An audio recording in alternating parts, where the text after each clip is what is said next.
Or picking up that investigation because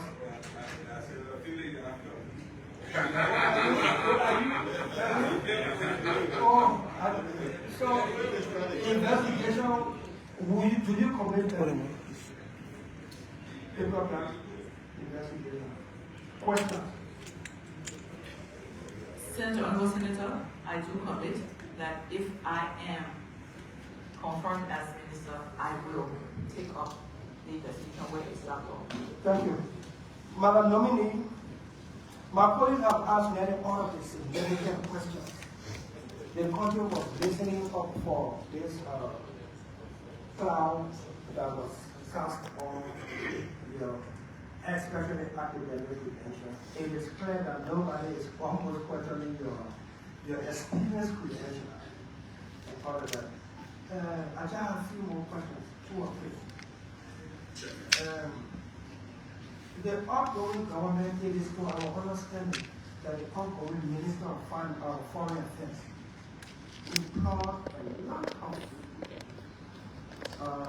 folks in the foreign service just on the heel of the essence of the former government. Do you commit that you will investigate and ensure that all those who were let down in the foreign service in the last 6 months for political accommodation, then you will withdraw them? Question. Honorable Senator, I cannot commit to withdrawing people without knowing the situation. I will need to understand who was sent out, where they were sent to, were they supposed to go out, understand from the ambassadors, understand from the Home Office, from the ministry. There's so much that I will need to understand before I can even respond to you. But I would like to ask you to confirm me. I will come back and discuss that with you after my findings. Madam Nominee, you are a female. And every time there's a talk about gender equality, people think it's only the feminine aspect. I just have to ask you, there is a pending case of sexual harassment by a Liberian female employee in the foreign service, one is Cummins. As far as a member of the Senate Committee on Foreign Affairs, when the Senate painstakingly, painfully in my house, confirmed the former foreign minister with that cloud of sexual harassment over his head. The Minister of Foreign Affairs, under the signature of the then acting minister, Henry B. Famolo, acknowledged Ms. Cummins' complaint and committed that the ministry will investigate. The ministry failed to do that investigation. To date, that issue of sexual harassment involving a female like yourself is still hovering over the outgoing minister and is still being sought by Ms. Cummins at our post in New York.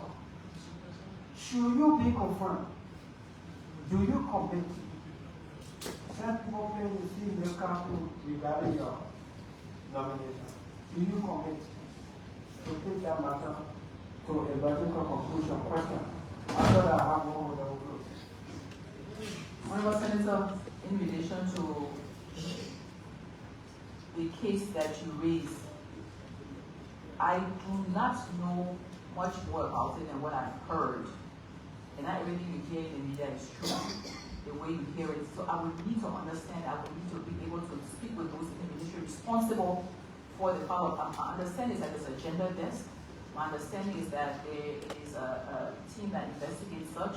I also know the president has intended to put in place an ombudsman to look at what the new mechanism will be to deal with these kind of internal issues. But most importantly, I want to say to you that I commit to every woman and girl, not only in the foreign service, but in Liberia, if I'm confirmed, that I will work to promote the issues of gender, to ensure that even the Liberian feminist foreign policy is taken forward, to ensure that we have representation of women, and ensure that women can work in an environment that's safe, an environment where their rights are protected, and where everyone can be able to serve in in the right conditions.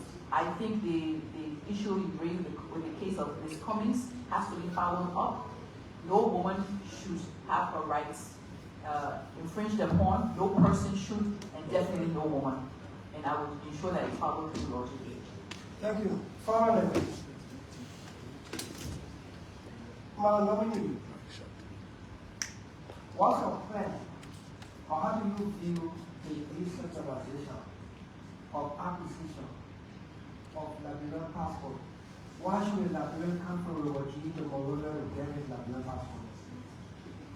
Why should a Liberian come from where in the people of Lofa or Lofa County or any part of the country must come to Monrovia to get passport?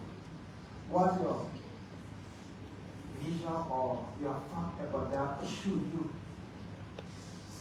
be confirmed? And do you see the possibility of such thing happening in a short space of time? It is painful for you to come to Monrovia for $50 passport and you pay $200 to come to Monrovia. Do you have any sense of that? Question. In the plan that I sent to you on passports, to be very honest, it's not articulated there in terms of decentralization as the immediate vision. But as I listen to you, I think it's very important for us to factor that. I remember it's very different, but it's very similar. The issue of COVID, when you wanted a COVID test, you had to come to Monrovia. So decentralization across the board is important. We'll first need to fix the problem centrally. We need to understand where the leakage points are, straighten that up, and then work towards decentralization thereafter, not immediately. Thank you.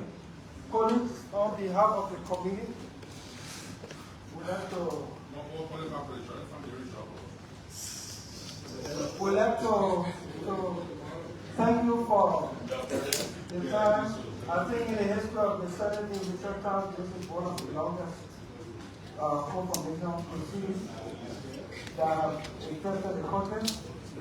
There are some issues that we have as a committee.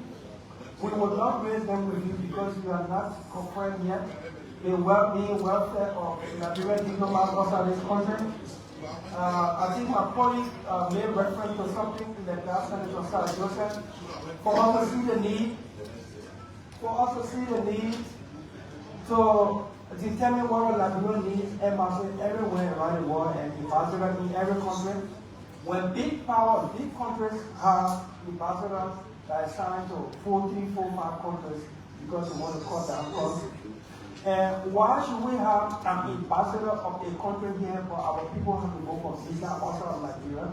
Like I think the British embassy and a few others. Why should we have to go to Ghana, Ivory Coast, all of those things when they have ambassador accredited to Liberia and resident near Monrovia? We discussed all of those things with the Minister of Foreign Affairs. Should you be confirmed, we'll have this discussion with you as a committee. Meanwhile, we want to thank you. The committee will report to committee room and decide. The next time we hear from this committee, if there is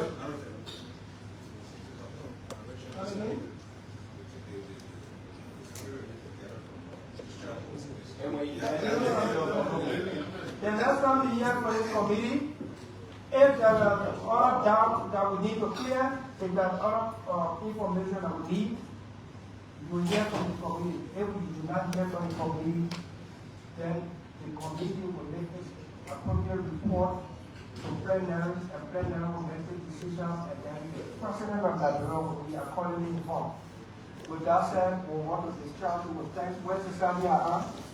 So, well, folks, this ends this long confirmation hearing here, live from the Liberian Senate. Senator Abraham Darius Dillon chaired this committee confirmation hearing that lasted for over 3 hours with Madam Sara Beysolow Nyanti.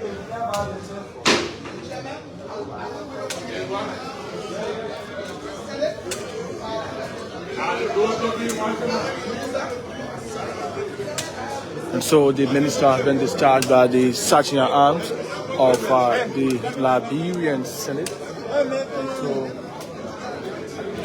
we see Madam Sara Beysolow Nyanti in a handshake with Senator Edwin Snow of Bombing County. Folks, my name is Aaron Kuban. I've been bringing you this live coverage. It's been an entire, month. I think it's going to be an entire month of confirmation hearing. But earlier on today, we had the Health Minister, Dr. Luis Boto, the EPS Director, Sam Gay, and then we also had the Foreign Minister Designate, Sara Nyanti, on this confirmation hearing proceedings here.